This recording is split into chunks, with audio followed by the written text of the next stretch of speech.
Dictation number SV10010. Get ready? Start.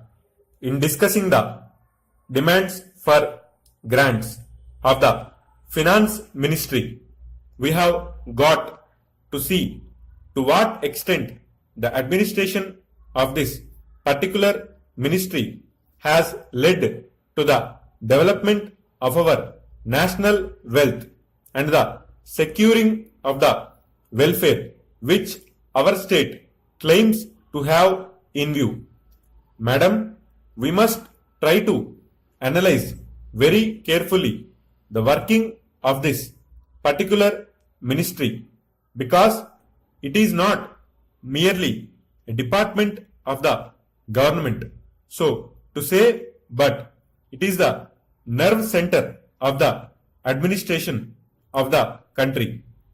I would like first to refer to the role of foreign capital because in determining the manner in which the permission of capital issues has been granted by the particular administration, we should keep in our mind to what extent the interests of our nation have been served.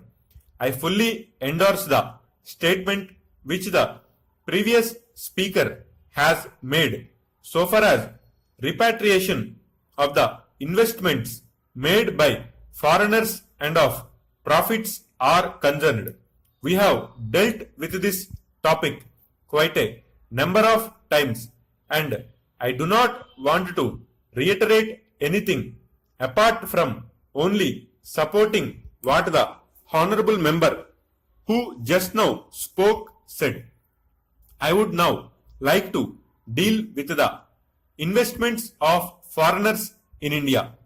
Madam, the government of our country accepted the propositions that in allowing foreign investment, it should come in only in such industry and such form of production wherein our national investors will not come forward and in which technical skill is wanted.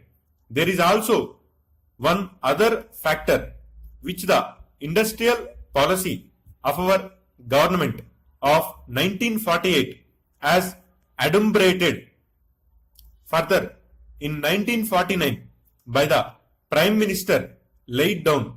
It specifically said that the control and ownership of such concerns should, as far as possible, be in the hands of Indian nationals and the technical know-how of our country should be developed.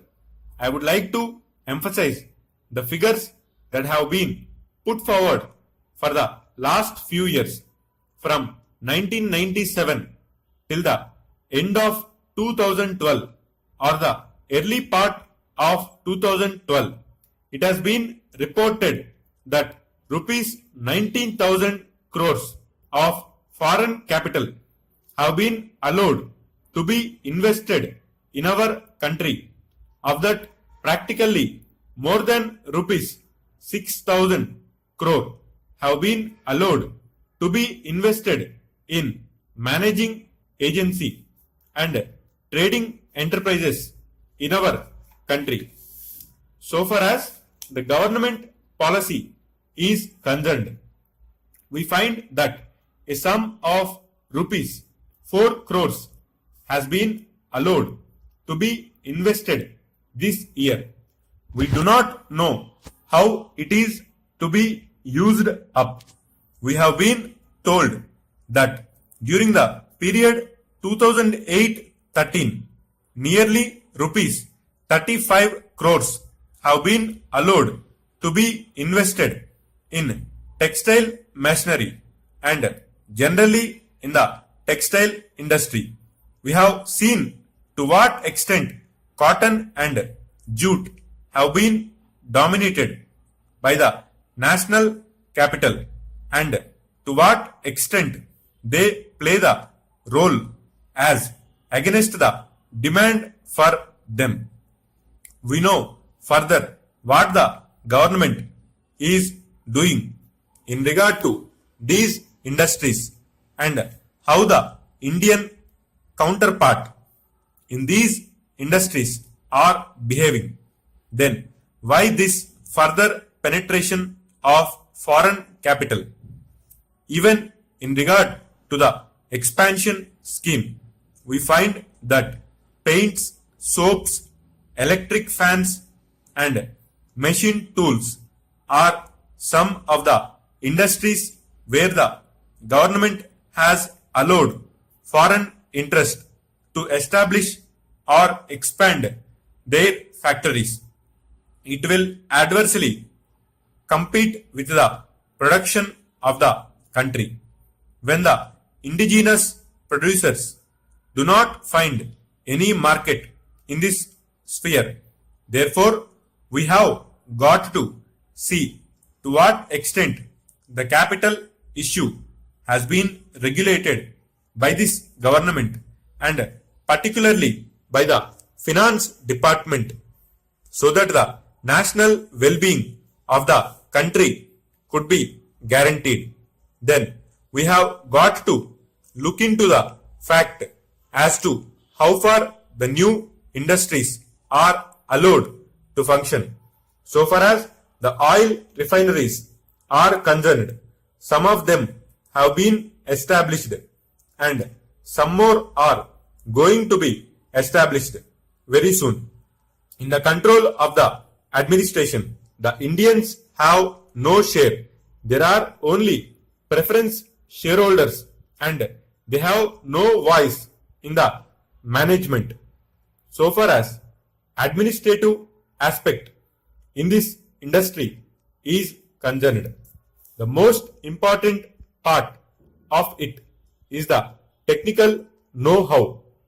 They do not guarantee that they will train the Indians.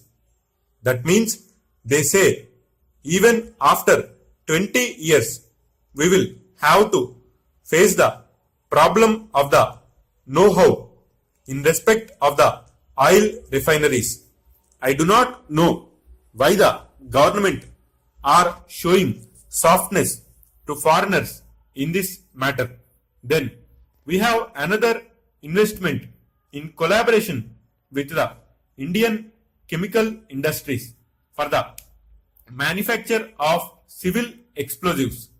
Here, as far as I have gathered, only 20% is going to be Indian capital.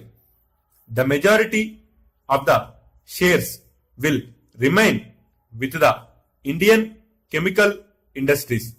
Nobody else has been allowed to make any investment. It would have been better if other companies and private individuals had been given an opportunity to purchase the shares. Stop.